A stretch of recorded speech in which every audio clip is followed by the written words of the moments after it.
피해자가 이행을 하지 않습니다. 이행을 하지 않으면 이때 가서 판결문을 다 들고 가가지고 강제로 두들겨 패거나 장기를 냈다가 팔아버린다. 이런 건 그래서 계약이 깨지고 싸움이 나는 건 원하지 않은 거니까 원하지 않은 건 국가가 해결하는 거야. 원하는 건 상황을 당하지 않도록 열심히 공부해서 주택관리사 자격을 취득해서 관리소장님으로 활동을 하시는 훌륭한 분들이 되셨으면 좋겠습니다. 안녕하십니까. 내민법 김지현입니다. 날이 조금 쌀쌀해졌습니다. 뭐 겨울이 조금 추워질 수 있다 이렇게 할 수 있는데요. 그래도 조금 덜 춥고 그 다음에요. 우리 선생님들이 공부를 했다 하실 때 조금 지장이 없었으면 좋겠습니다.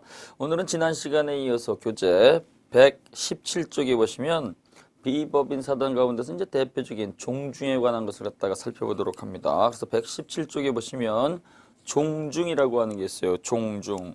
자, 그래서 이 종중이라고 하는 것도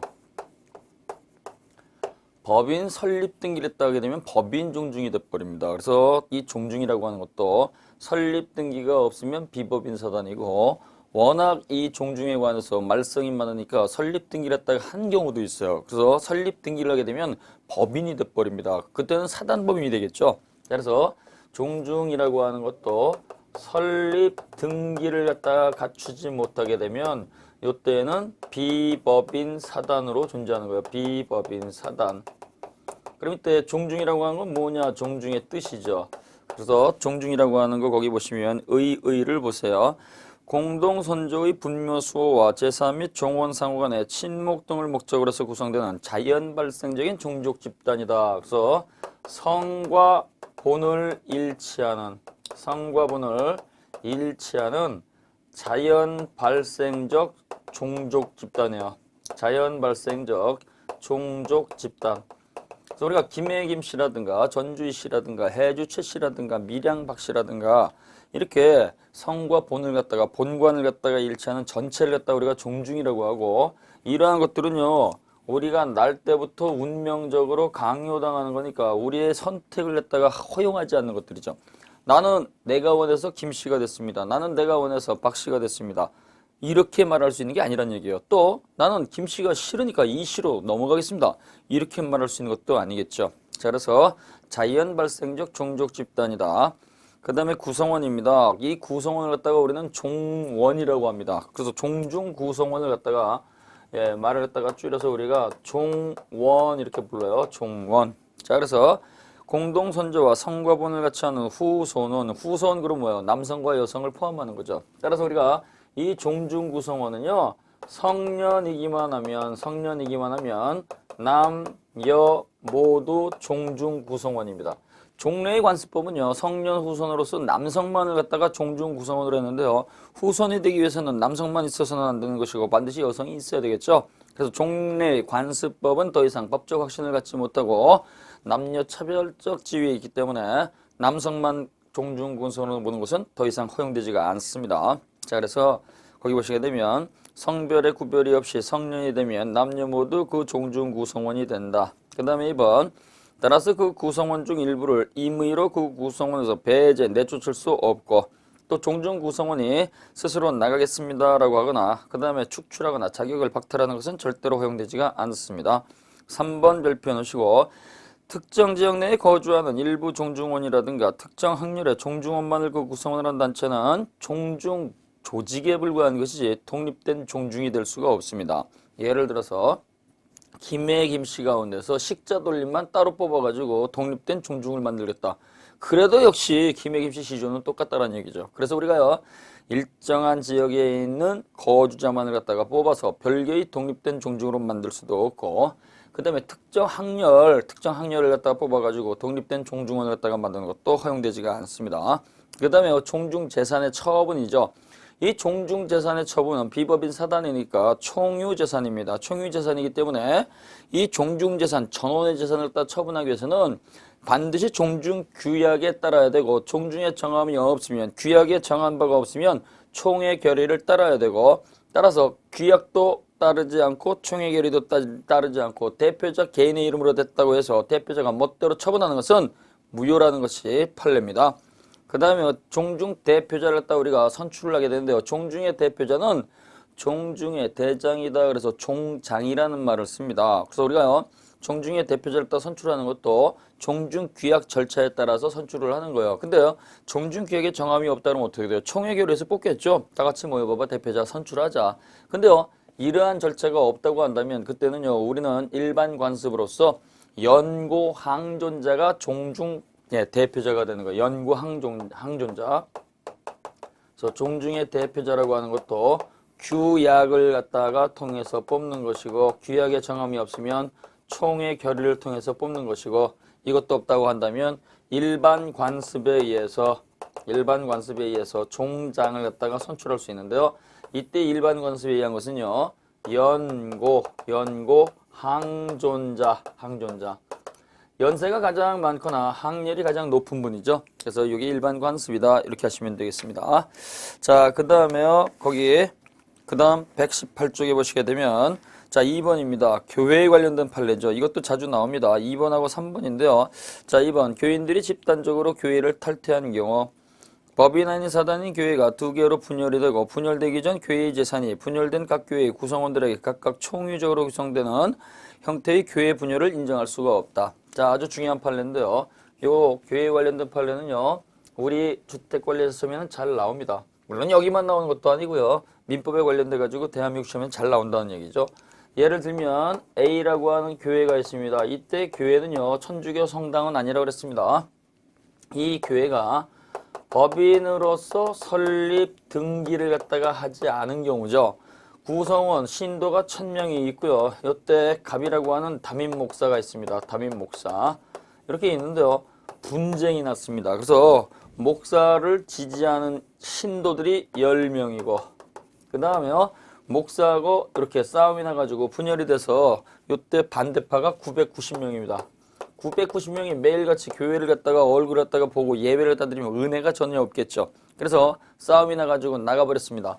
그래서 990명이 나가버리게 되면 이때 교회의 재산, 교회의 이름으로 되어 있는 이 총유 재산은요, 구성원 전원의 재산이 되는데요. 이걸 갖다가 비율제로 나눠주느냐. 그래서 이렇게 비율제로 나눠줘가지고 교회의 분열을 갖다가 우리는 허용하느냐. 절대로 허용하지 않습니다. 종전 판례는요, 990명하고 10명분으로서 이렇게 나눠줬는데요. 그럼 어떻게 돼요? 매일같이 예배를 드리면서 또 싸운다는 얘기예요. 그래서 대부분 전원합의재판결은요, 총유재산은 지분이었고 재산분할 청구권이 없기 때문에 나가버리면 그걸로 끝나고, 교회의 총유재산은 잔존교인이 전부 다 갖는다는 겁니다. 잔존교인. 그래서 교회가 분열이 돼가지고 싸움이 나가지고 이때 신도들이 탈퇴를 해버리게 되면 그 교회 재산은 머릿수대로 나눠주는 게 아니고, 분열 당시 교인들 요 비율제로 나눠준 게 아니고, 무조건 교회의 총유 재산은 남아있는 사람들이죠. 잔존교인들의 총유 재산이 된다. 그래서 남겨진 사람 10명이 전부 다 가져가는 거예요. 자, 그래서 거기에 보시면 그 교회 교인으로서 지위를 갖다가 상실한 경우에는 종전교회 재산은 잔존교인들의 총유이다. 잔존교인들의 총유 가르쳐 놓으시고, 분열 당시 교인들의 총유이다 그러면 안 돼요. 분열 당시는 990명하고 10명으로 쪼개져 있기 때문에 머릿수대로 나눠준다는 표현이 돼버리는 겁니다. 그래서 분열 당시 교인들의 총유가 아니고 잔존교인들의 총유이다. 그 다음에 3번 판례는요, 교단을 갖다가 바꾸는 거예요. 교단을. 기존에 속해 있던 교단에서 다른 교단으로 옮겨가는 거죠. A라고 하는 교단에 속해 있었습니다. 근데 이걸 다가 B라고 하는 요 다른 교단으로 옮기는 거예요. A라고 하는 교단에 속해 있었던 X라고 하는 교회가 있었습니다. 근데요, 이 교단에서 B라고 하는 교단으로 옮겨가려고 하는 거예요. 그러면 이때 우리 교회는 A 교단에 속해 있는 X 교회로서 정관에 들어가 있는데요. 이 정관을 갖다가 B 교단으로 바꿔야 되겠죠. 정관 변경에 해당이 됩니다. 정관 변경에 해당하는 거니까 이때 X교회의 정관에 별도의 정족수가 없으면 민법상 총사원 3분의 2 이상의 찬성을 얻어야 돼요.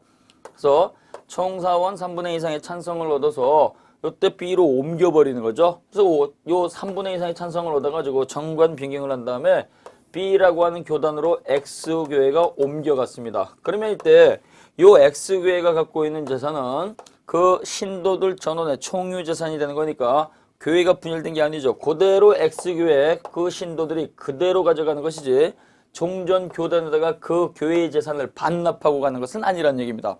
그래서 이 교회 재산이라고 하는 것은요, 교회 이름으로 되어 있다고 하더라도 구성원 신도들의 재산이 되기 때문에 교단 재산이 아닙니다. 그래서 교단 재산이 아니기 때문에 이건 전부 다 예, B라고 하는 교단이 가져가는 것도 아니고 그 교회의 교인들이 그대로 가져가는 것이다. 그래서 거기 보시면 교회의 소속 교단 탈퇴 내지 소속 교단 변경을 위한 결의 요건 요거 밑줄 그어 놓으시고 정관 변경이죠. 그래서 의결권을 가진 교인 3분의 2 이상의 찬성. 왜 이게 3분의 2가 되느냐? 정관 변경이기 때문에. 따라서 결의 요건을 갖추어 교회가 소속 교단을 탈퇴하거나 다른 교단으로 변경한 경우에는 그 종전교회의 재산은 종전교단 것이 아니고 옮겨간 교인들의 총유 재산이 되는 것이다. 이렇게 정리하시면 되는 겁니다. 그 다음에 119쪽에 보시면은요, 권리 능력 없는 재단 이렇게 되어 있습니다. 권리 능력이 없으니까 재단법인의 실체는 가지고 있지만 설립 등기가 없는 재산의 집단입니다. 그래서 권리 능력 없는 재단은요, 설립 등기가 없는 재산의 집단을 말하는 것이고, 이때 권리 능력 없는 재단은 가장 대표적인 것이 유치원입니다. 유치원은요, 미취학 아동이 초등학교에 들어가기 전까지 교육을 갖다가 하기 위해서 그 미취학 아동들 교육에 바쳐진 재산의 집단이죠. 그래서 유치원은 설립 등기가 없으면 가장 대표적인 비법인 재단입니다. 자, 따라서 이러한 비법인 재단은요, 설립 등기가 없으니까 문제가 생기게 되면 비법인 재단의 정관을 갖다가 먼저 쓰게 되고요.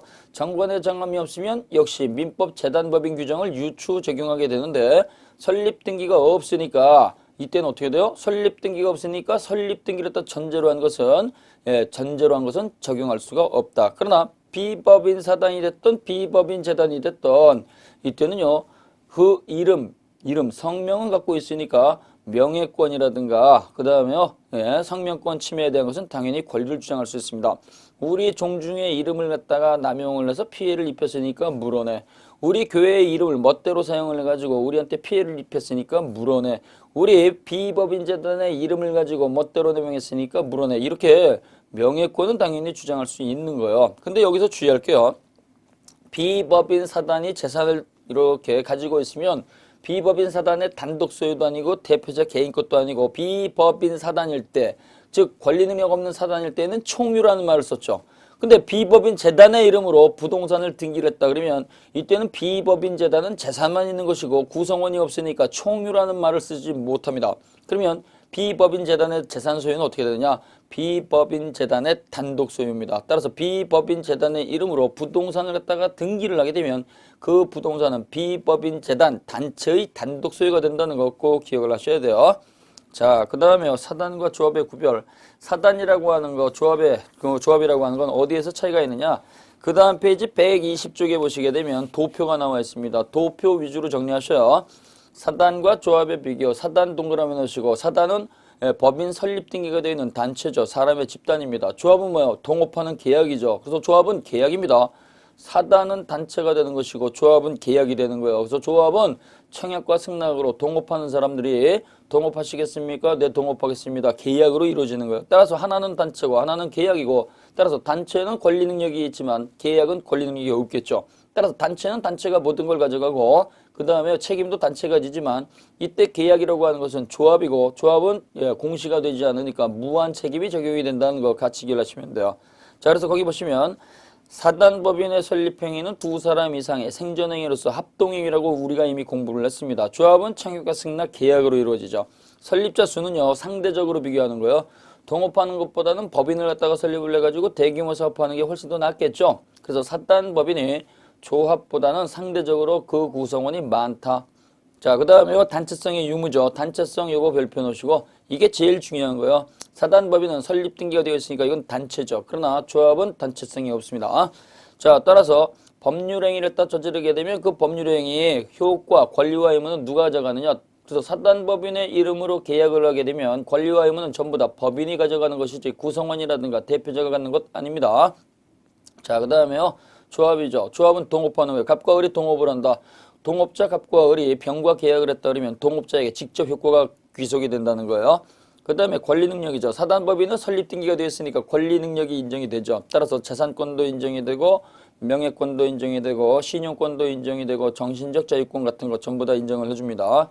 자, 따라서 권리 능력이 있으니까 사단법인은 사단법인의 이름으로 등기도 할 수가 있고 소송상 당사자 능력이 있어서 소송도 제기할 수가 있고 진행할 수 있죠. 그러나 조합이라고 하는 것은 계약이니까 법인 단체가 아니라고 그랬죠. 그러니까 조합의 이름으로 요걸 갖다가 등기를 갖다가 하거나 소송상 당사자 능력을 갖다가 갖는 것은 허용되지가 않습니다. 그 다음에 채권 채무, 채권은 권리고요. 채무는 책임이죠. 자, 법인이라고 하는 것은 설립 등기 시 표시가 된 재산의 총액이 있고 따라서 표시가 된 재산의 범위만 가지고 책임을 지는 거죠. 유한 책임입니다.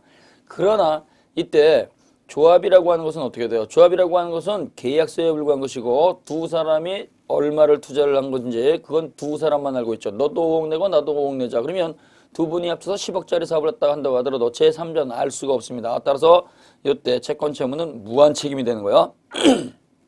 자, 그 다음에 보시면 내부 규제를 보게 되는데요. 사단법인은 정관이라고 하는 규칙이 있죠. 정관이라고 하는 규칙이 있으니까 정관에 따라서 규제가 됩니다. 근데 조합이라고 하는 건 뭐가 있어요? 계약서가 있죠. 계약서가 있으니까 이때 조합은요. 그 조합 계약서에 의해서 움직이게 되는 거예요. 재산의 소유 형태죠.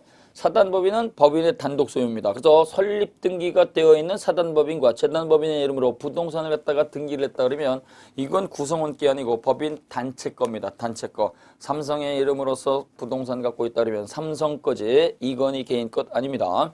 자, 그 다음에요. 조합 구성원이 갖고 있을 때는 사업의 목적이 존재하는 거니까 합유라고 부른다 그랬죠. 사업의 목적이 없으면 공유라고 부르고 동업자끼리 갖고 있으면 합유라고 부르고 비법인 사단일 땐 총유라고 불렀습니다. 그 다음에요. 업무 형태죠. 사단법인은 대표자가 정해져 있으니까 대표기관이 업무를 갖다 집행하는 것이고요. 이때 조합계약은 동업자가 스스로 하는 거죠. 그래서 갑과 을이 동업을 한다 그러면 갑과 을이 업무를 갖다가 집행하는 거고요. 이때 갑이라고 하는 동업자가요. 내가 바쁘니까 을 네가 알아서 결정을 해라. 그러면 이때는 예외적으로 대리가 가능합니다. 자, 그래서 우리가 이때 사단과 조합의 비교는요. 단체성의 유무에서 가장 커다란 차이가 있으니까 그걸 기준으로 해서 잘 정리하시면 됩니다. 그 다음에요. 법인의 설립에 관한 게 있어요. 우리가 이 법인 단체를 했다가 설립하기 위해서는 어떠한 방식으로 설립을 했다가 할 것이냐라고 하는 건데요. 법인 설립에 관한 기준을 갖다가 우리가 법인 설립의 입법주의 그래요. 대한민국에서 요 법인을 갖다가 설립하기 위해서는 어떠한 기준으로서 설립을 하느냐. 요 기준을 갖다가 우리는 조금 어렵게 입법주의라는 말을 씁니다. 그래서 우리가 6가지를 살펴볼 수가 있어요.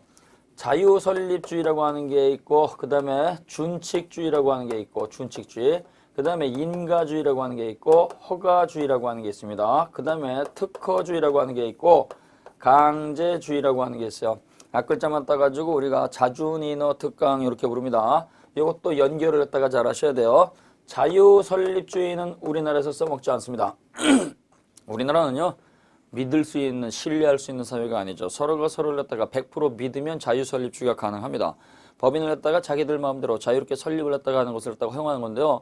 우리나라는 이거 허용하지 않습니다. 그 법인을 갖다가 믿고 아침에 가서 투자를 하고 계약을 갖다 체결을 했는데 오후에 와보니까 점심 먹고 와보니까 책상이라든가 집기라든가 전부 다 들고 도망을 가버렸다. 그러면 문제가 생기겠죠. 그래서 우리가 자유설립주의는 우리나라에서 안 써먹습니다. 그러면 어떤 걸 쓰느냐? 준칙주의, 인가주의, 허가주의, 특허주의, 강제주의 5개를 써먹는 거예요.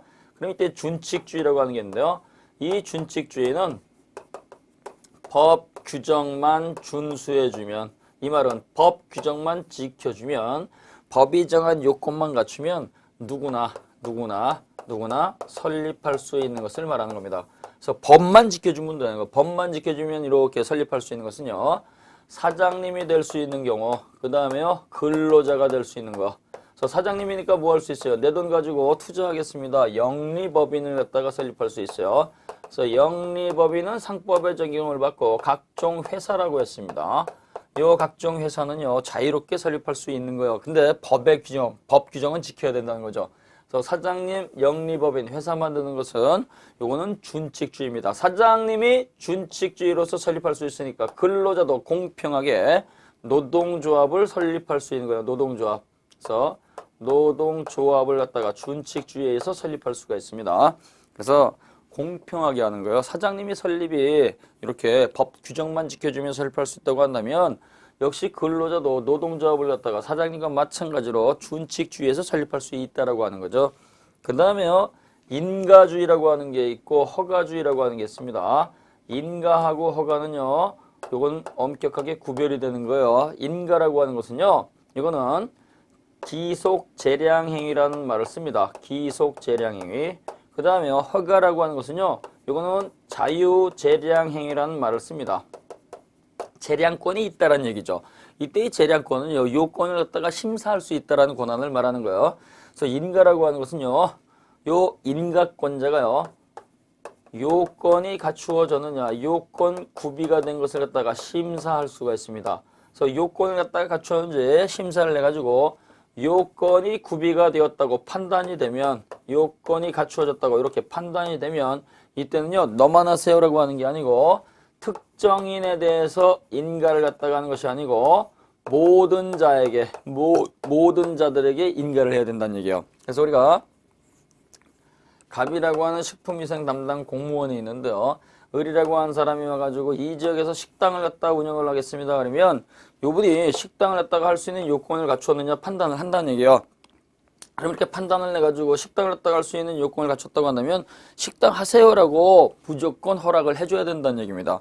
그럼 또다시 병이라고 한 사람이 와서 저도 이 지역에서 식당을 하겠습니다 라고 했을 때 이 지역의 을이라고 한 사람한테 먼저 식당을 갖다가 허락을 했으니까 당신은 식당을 못합니다 이러면 안 된다는 얘기야. 그래서 여기 을이라고 한 사람이 미리 허락을 받아서 식당을 운영한다고 하더라도 병이라고 한 사람이 뒤늦게 와가지고 식당을 하겠습니다 그러면 어떻게 돼요? 요건이 갖추어졌는지 다시 한번 판단을 해가지고 요건을 갖췄다고 한다면 요 사람한테도 또 식당을 갖다가 할 수 있도록 100% 허락을 해줘야 된다는 얘기죠. 만약에 요건을 갖췄는데도 허락을 안 해주게 되면 어떻게 돼요? 허락을 안 해주게 되면 나도 요건을 갖췄으니까 반드시 하겠습니다라고 소송을 통해서, 행정소송을 통해서 다툴 수 있다라고 하는 게 바로 인가입니다. 그럼 이때 인가는 어떠한 법이느냐?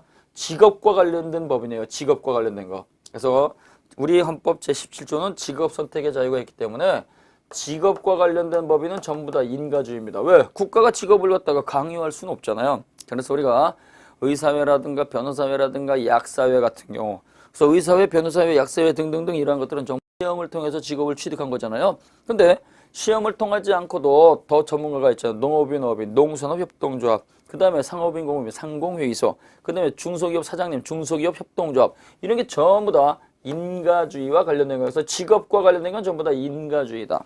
근데요, 허가는 뭐냐? 허가권자가요, 요건을 갖추었는지 요건 구비를 심사를 합니다. 요건을 갖다 심사를 갖다 해가지고 요건이 갖추어졌다. 그럼 이때 요건을 갖춘 사람을 갖다가 전부 다 하느냐? 이건 누구나 모두에게 하는 게 아니고요. 그 사람들 가운데서 너만 하세요! 너만 하세요라고 하는 특정인한테 허락을 내주는 거예요. 특정인한테. 따라서 특정인한테 허락이 되기 때문에 누구나 다 하는 게 아닙니다.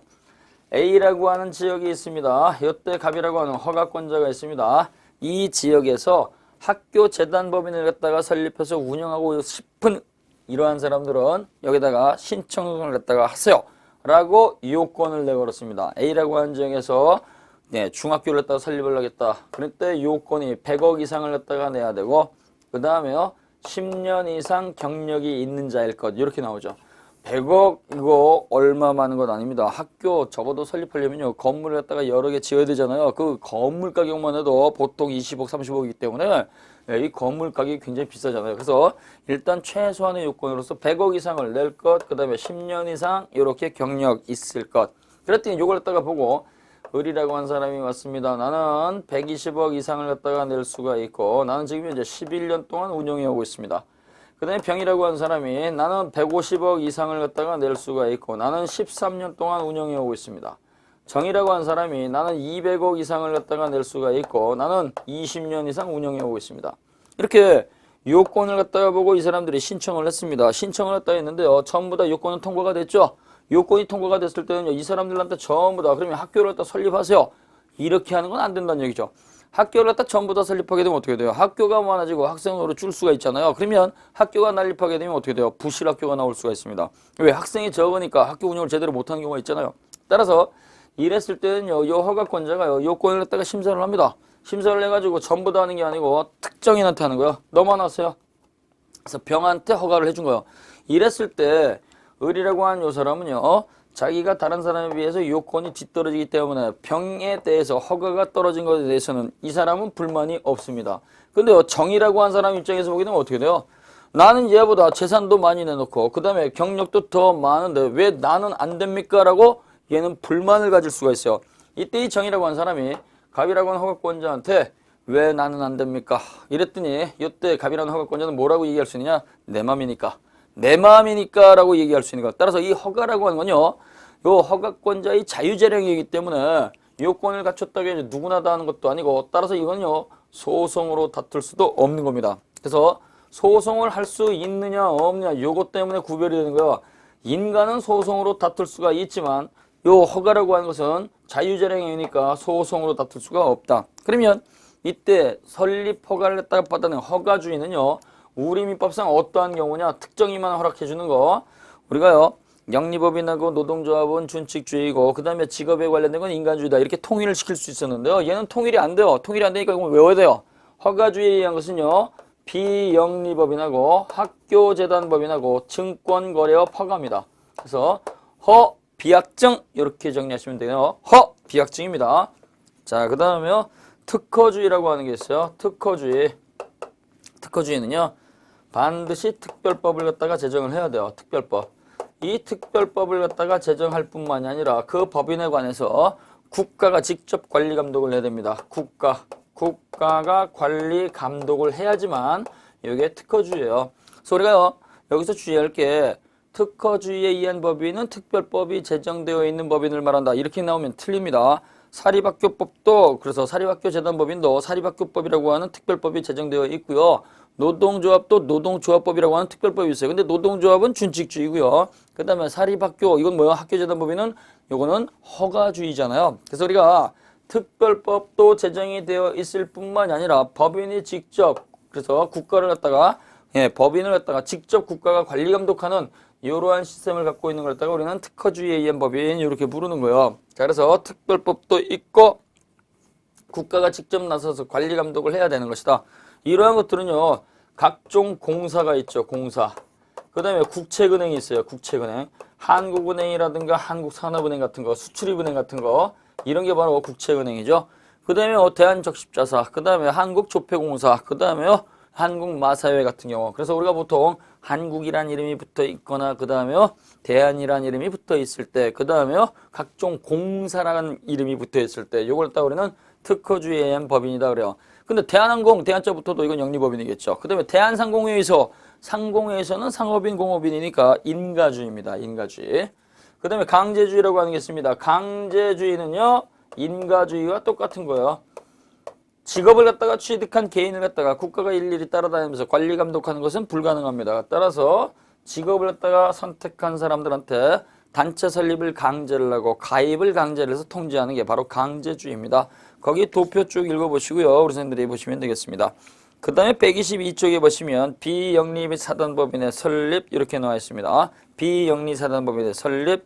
그래서 2번 그거 별표 놓으시고요. 그 다음에 124쪽에 보시게 되면 재단법인의 설립 이렇게 나와 있어요. 요 두 가지는 우리가 잘 정리를 하셔야 됩니다. 자, 그래서 우리가요 이렇게 법인을 갖다가 설립하게 되는데요. 민법상 법인은 비영리법인이잖아요. 그래서 민법상 비영리사단법인하고 민법상 비영리재단법인은 어떠한 요건을 갖춰야지 설립할 수 있느냐, 이게 굉장히 중요한 거예요. 자, 그래서 민법상 비영리사단법인, 요 사단법인을 설립하기 위해서는 어떠한 요건을 갖춰야 되느냐, 네 가지 요건을 갖춰야 돼요. 네 가지 요건. 그 다음에요 민법상 비영리재단법인이 있어요. 비영리재단법인. 요 설립을 갖다가 하기 위해서도 역시 네 가지 요건을 갖춰야 됩니다. 자, 그래서 똑같이 네 가지 요건인데요. 어디에서 차이가 있느냐, 그걸 우리가 잘 보셔야 돼요. 자, 민법상 비영리사단법인 되기 위해서는 반드시 그 목적 자체가 비영리이어야 됩니다. 비영리이기만 하면 되는 것이고 전부 다 공익은 그 요건이 아니라 그랬습니다. 공익을 갖다가 담당해야 된다 그러면 안 돼요. 공익과 상관이 없이 단순한 친목 모임도 민법상 비영리범이 될 수 있어요. 그래서 목적이 비영리일 것. 그 다음에 두 번째 설립행위가 있어야 돼요. 설립행위. 법인을 갖다가 설립한다 그러면 반드시 문서로서 정관을 작성을 해줘야 됩니다. 자, 그래서 반드시 문서로서 정관 작성행위가 있어야 돼요. 정관 작성행위. 그 다음에요. 이때 설립해가지고 문서로서 정관을 갖다 작성을 했다고 한다면 그 정관 작성된 걸 가지고 뛰어가야 되겠죠. 어디로 뛰어가요? 주무관청으로 뛰어가는 거예요. 주무관청. 주무관청으로 뛰어가서 뭘 받느냐? 설립허가를 받아야 됩니다. 설립허가.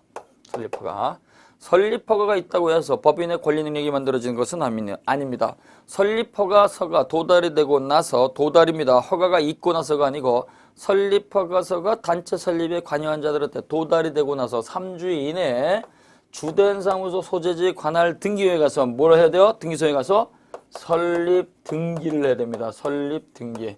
설립 등기를 해야지만 법인이 성립하는 거예요. 법인이 성립. 따라서 설립 등기는 자연인의 출생과 그 성질이 똑같고 자연인의 출생과 똑같으니까 법인은 설립 등기를 해야지만 권리 능력이 새롭게 발생이 된다는 거 꼭 기억을 하셔야 돼요.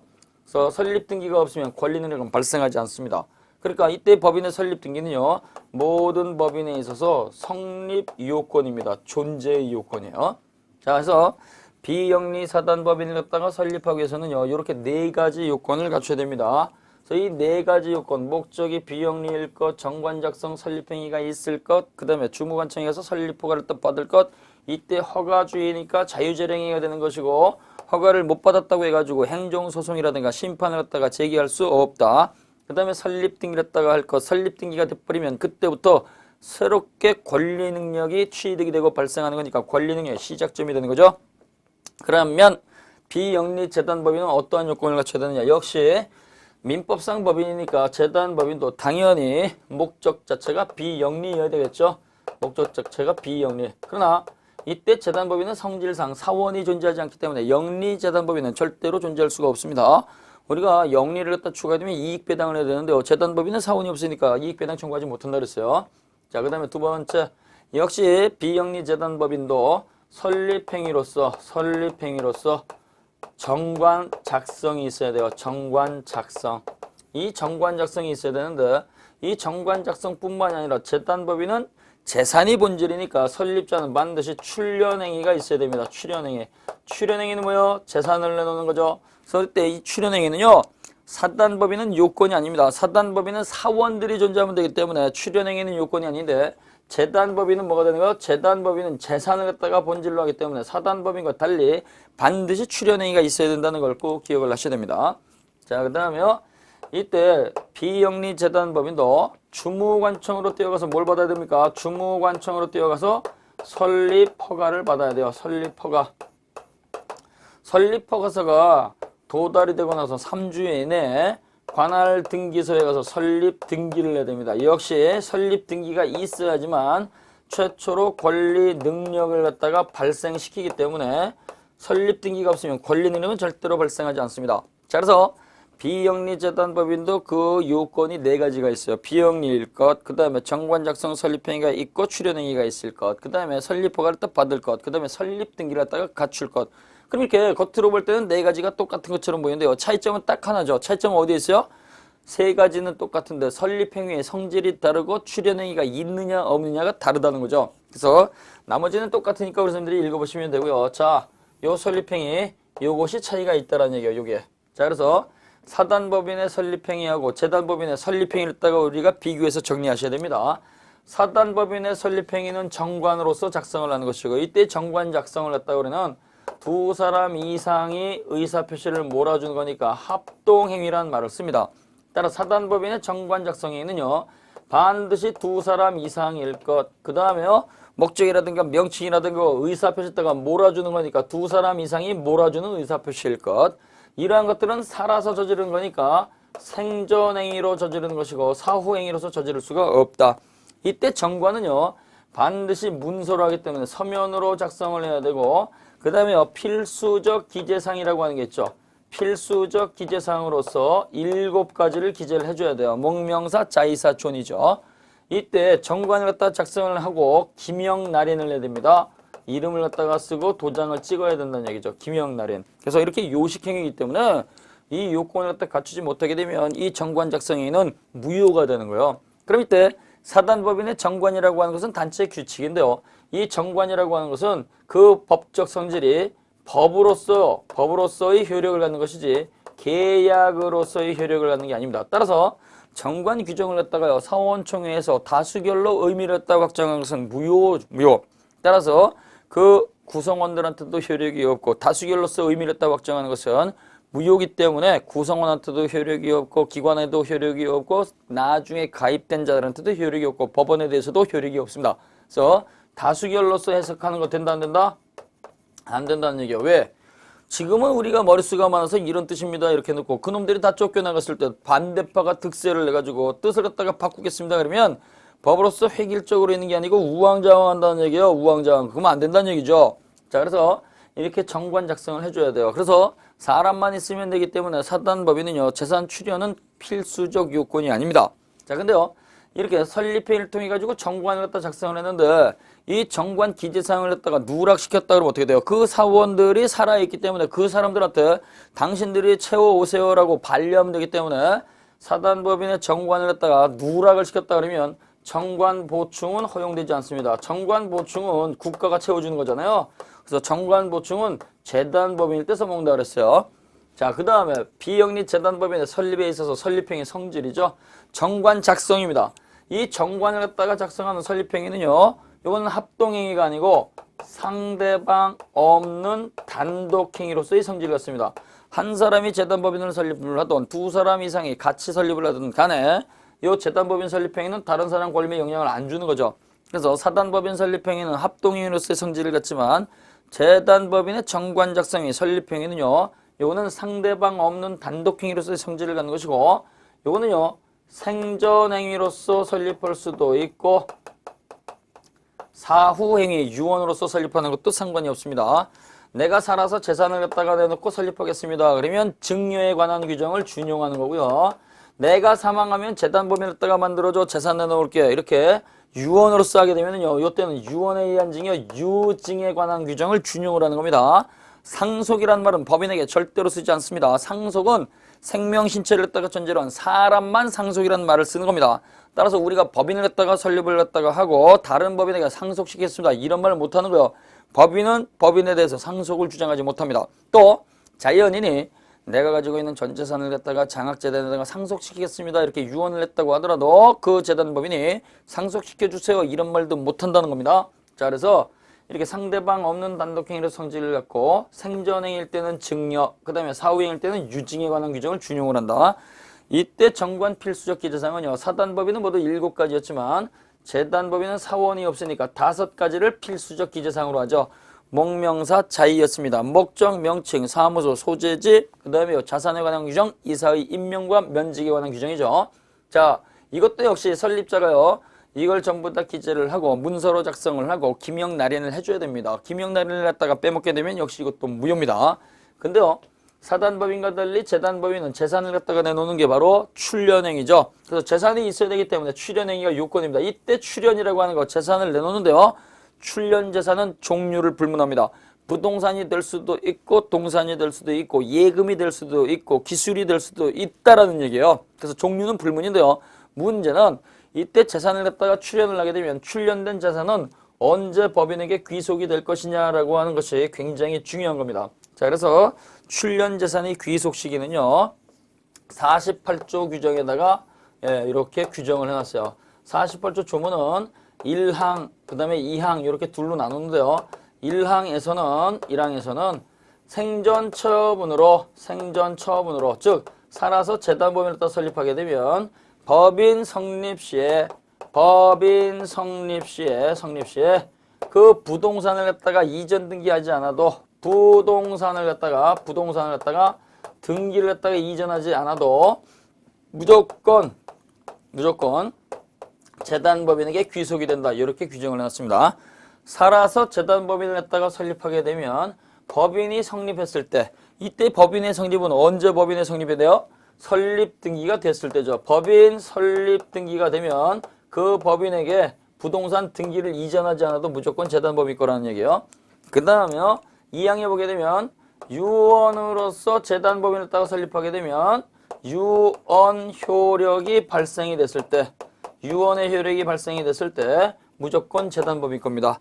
유언의 효력은 언제 발생이 됩니까? 유언의 효력은요, 유언자 사망시입니다. 유언자가 심장이 멎었을 때 법인이 없다고 하더라도 무조건 법인이 가져간다는 얘기예요. 요 점은 그대로 기억을 하셔야 됩니다. 근데 문제는요, 법인의 설립 등기가 됐을 때 무조건 법인이 가져가고 유언자 사망이 됐을 때 무조건 법인이 가져가는 건요, 설립자하고 재단법인 사이에서만 써먹는 겁니다. 설립자하고 재단법인 사이에서는요, 법 규정대로 설립 등기가 됐거나 유언자가 사망을 했을 때에는 부동산 등기를 갖다 이전하지 않아도 무조건 재단법인이 가져간다는 얘기예요. 그러나 제3자하고 싸움이 있었을 때 설립자가 재산을 갖다가 내는데요, 그 재산을 갖다가 법인 성립하기 전에 다른 사람한테 팔아버렸습니다. 해서 이때 다른 사람 제3자하고 법인하고 싸움, 소송, 분쟁이 있을 때는요, 그때는 요 규정을 안 써먹습니다. 요 규정을 안 써먹고 그때는요, 원칙대로 부동산 등기를 가져간 자가 소유권 취득하는 거예요. 제3자가 먼저 부동산 등기를 딱 가져갔다 그러면 제3자 거, 그 다음에 재단법인이 먼저 부동산 등기를 딱 갖췄다 그러면 그때는 재단법인께 되는 거죠. 자, 그래서 거기 보시게 되면 재산 출현행위가 있을 것 같아서 125쪽에 보시면은요, 출현된 재산이 부동산인 경우에 재단법인의 귀속 시기, 그래서 관련 부분 조문을 갖다 잘 읽어 놓으시고요. 그 다음에 이제 맨 밑에 보시면은요, 125쪽에 정관의 보충이라고 하는 게 있는데요, 이 정관의 보충은 재단법인에만 써먹는 거죠.